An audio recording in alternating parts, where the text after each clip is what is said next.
Futurs soignants, futures soignantes, bienvenue dans cette nouvelle semaine du Summer Bootcamp Révision Soignant.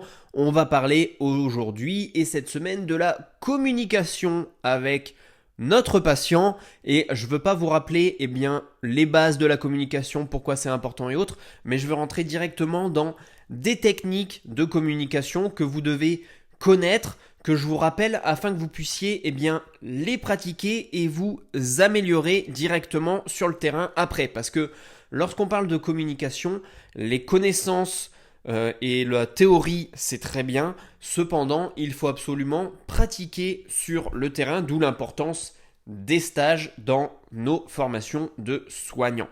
Aujourd'hui, on parle de l'écoute active. L'écoute active, c'est vraiment la partie de la communication la plus essentielle du soignant et on a bien évidemment écoute et active, donc c'est pas juste écouter le patient et que ça nous passe à travers les oreilles, on est bien actif lors de l'écoute. Ça nous permet de renforcer notre relation de confiance avec le patient et vous savez que cette relation de confiance elle est capitale, elle est vraiment clé dans le soin.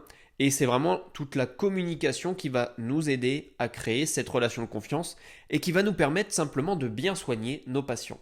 Donc l'écoute active dans les soins va nous permettre de comprendre les besoins et les préoccupations de notre patient et de pouvoir ensuite en améliorer la qualité de soins. On va voir 3 points dans ce podcast, dans cet épisode.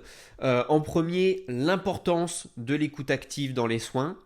En deuxième lieu, des techniques pour l'améliorer. Et en 3, des techniques supplémentaires qui viennent en complément de cette écoute active pour améliorer toute notre relation et qui vont aller ensemble dans du positif, une bonne relation soignant-soigné. 2 points clés que je voulais te mettre en avant sur l'importance de l'écoute dans les soins. Le premier, c'est de renforcer la relation de confiance avec le patient. Je viens de t'en parler.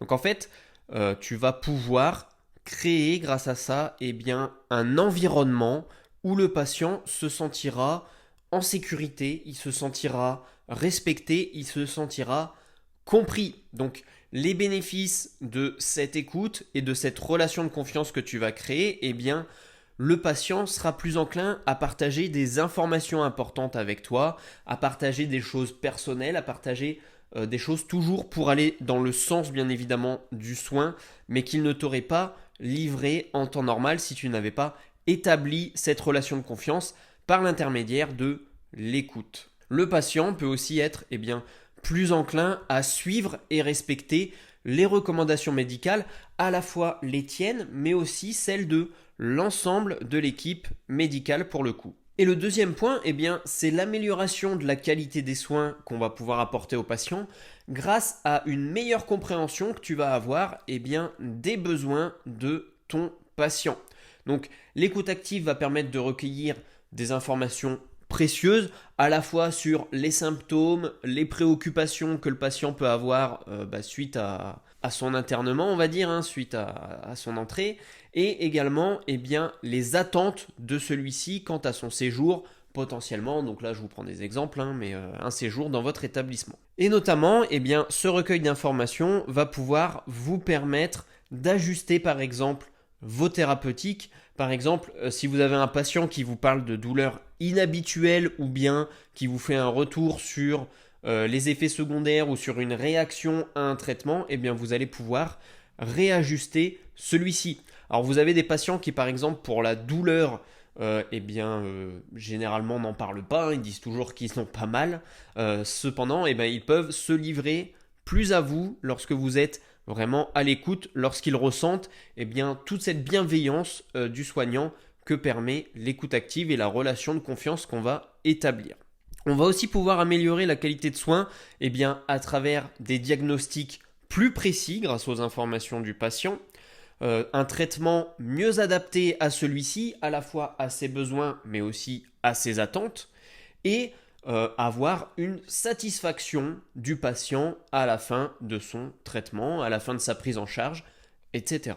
Alors maintenant, quelques techniques que vous allez pouvoir expérimenter lors de vos stages pour améliorer votre écoute actives. La première, prendre le temps d'écouter sans interrompre son patient. Donc c'est important que votre patient puisse se sentir compris et pour ça, ne jamais couper une personne qui vous parle en termes d'écoute active. C'est une des règles d'or. Donc des comportements à éviter, ne terminez pas les phrases de vos patients, surtout laissez-les terminer ce qu'ils sont en train de vous dire et ne les interrogez pas sans attendre la fin, que ce soit d'une réponse ou d'une phrase par le patient. Donc vraiment, dans l'écoute active, il n'y a pas d'anticipation de ce que veut dire, de ce que va dire le patient et il n'y a pas d'interruption. Quelques astuces pour pratiquer cette technique, c'est de se concentrer pleinement sur le patient et uniquement le patient et d'éviter les distractions. Donc lorsque vous faites de l'écoute active, évitez d'être en train de faire autre chose, de faire d'autres tâches et vraiment soyez sur le patient. Il faut avoir le contact visuel et montrer que vous êtes simplement ouvert à recevoir l'information. Deuxième technique, la fameuse reformulation. Et une reformulation non pas pour questionner mais pour montrer que vous avez bien compris. Donc c'est important de paraphraser ou de répéter si vous ne pouvez pas paraphraser, donc modifier un petit peu ce que le patient vous a dit pour vérifier la compréhension. Donc à la fois être sûr que vous ayez bien compris, montrer à votre patient que vous êtes en train de l'écouter et ensuite définir que vous êtes bien tous les deux sur la même longueur d'onde, que vous avez bien reçu l'information et que vous l'avez bien comprise. Donc c'est vraiment très important de montrer au patient qu'il a été compris, qu'il a été entendu et la reformulation va permettre cela en toute bienveillance. Donc quelques exemples de phrases de reformulation. Vous avez la première, donc vous lui dites « Si je comprends bien, vous ressentez 3 petits points, vous me dites que 3 petits points ». Donc il n'y a pas vraiment de est-ce que vous pensez que cela, est-ce que, voyez-vous, c'est pas sous la forme de questions méchantes, c'est vraiment vous vous mettez en mode ouvert. Donc c'est si je comprends bien, vous ressentez ça, en d'autres mots, 3 petits points. Donc voilà, vous voyez ce genre de phrases de reformulation. L'objectif va être pour vous de clarifier les informations, également éviter les malentendus. Parfois ça peut arriver lorsqu'on a une phase de relation avec le patient et de communication qui est relativement rapide. On peut créer des malentendus sans faire exprès, donc vaut mieux le faire répéter, ça coûte rien. Et ensuite, le plus important, montrer de l'empathie, montrer de la compréhension et vous allez encore une fois renforcer cette relation de confiance entre vous et le patient, la fameuse relation soignant-soigné. Alors d'autres techniques de communication que vous pouvez également implémenter dans l'écoute active et notamment lorsque vous allez interroger le patient, vous allez pouvoir lui poser plutôt des questions ouvertes que des questions fermées. Donc je rappelle, les questions fermées, on a tendance à répondre automatiquement par oui ou par non et à ne pas étayer notre réponse. Donc vraiment évitez cela en général dans votre communication avec le patient et notamment dans l'écoute active, puisque n'oubliez pas que l'objectif c'est également de recenser le plus d'informations possible. Donc quelques exemples de questions ouvertes, vous n'allez pas dire est-ce que vous ressentez de la douleur, auquel cas il va répondre oui ou non.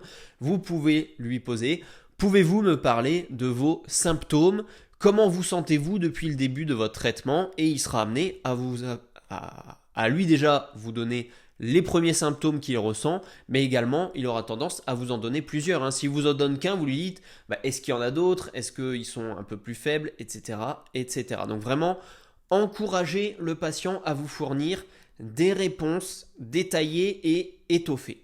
Ensuite, dans la technique de communication qui va aller avec l'écoute active, c'est également tout ce qui va être le langage corporel. Donc je vous parlais tout à l'heure de bien regarder votre patient lorsque vous allez l'écouter. Il y a tout un langage corporel auquel vous pouvez prêter attention, des signes non verbaux comme votre posture, votre expression faciale, vos gestes. Donc vous pouvez bien évidemment adapter votre propre langage corporel pour montrer que vous êtes attentif, ce soit le regard, le hochement de tête, le sourire. Ça dépend de vous et vous allez trouver votre propre communication en tant que soignant.